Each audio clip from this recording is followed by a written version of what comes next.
Well, good morning, everybody. I hope you're having an excuse me.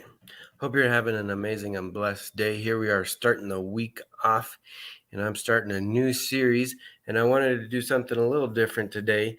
For those of you that don't know me and my history and my story, I wanted to share my life story. Now, of course, all of our stories are unique and full of power and information from transformation if we've transformed and what have you. And that's kind of what I wanted to share, how I came to be doing these messages, how I went to Bible college, how I fell in love with God and got saved.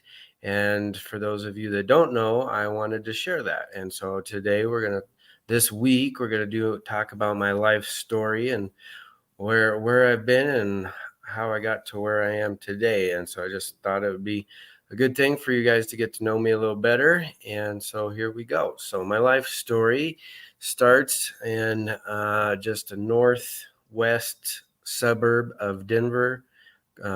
Was Westminster and Arvada, two little cities. And I can't complain. It was a great place to grow up, nice suburban neighborhood, all that stuff. But my parents did get divorced when I was 8, which was extremely painful, extremely hard. And and it was like two pillars in my life that just kind of fell apart. And at that point I kind of felt like I was on my own. And I wasn't. They loved me and cared for me, as best they could.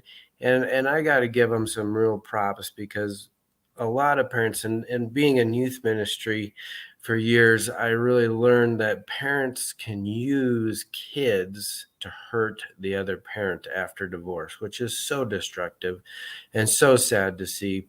And luckily, they did not do that. But when I hit high school and fell into the crowd that was doing drugs and was offered drugs, it wasn't a tough decision. I just did it. But here's the thing, my mom instilled two things into me that was very big. First, responsibility. She made me responsible for my stuff.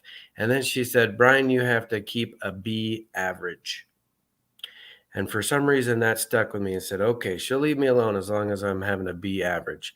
And that's what I did all the way through high school. I had a B average. that was that's kind of like my life, just a B average kind of life. Not C, not too bad, but not really great. But that's so anyway.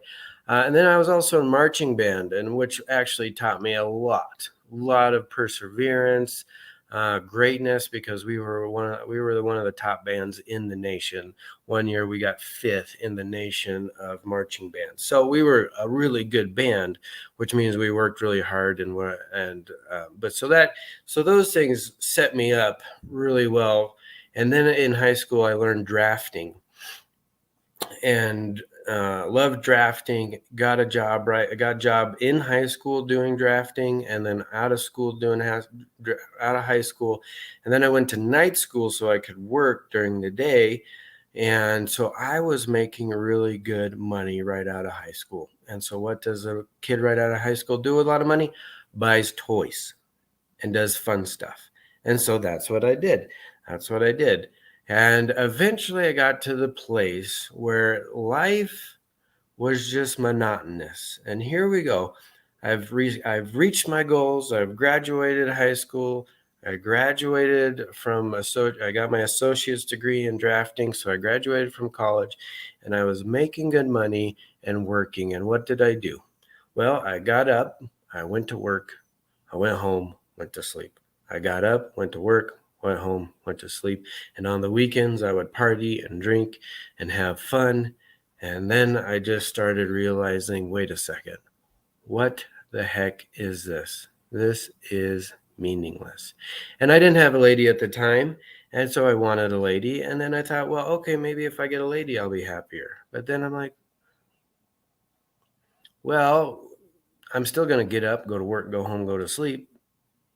And then maybe we can make babies. And then they can get up and go home and go to work and go to sleep and get up and go to work, go home, go to sleep. And that is what really hit me. And I'm like, what is the point of all of this? Life is completely meaningless. And that is where I'm going to end you today. Life is completely meaningless. Why are we even here? And that was the question I was asking in my early 20s. So I will talk to you tomorrow and we will continue the story.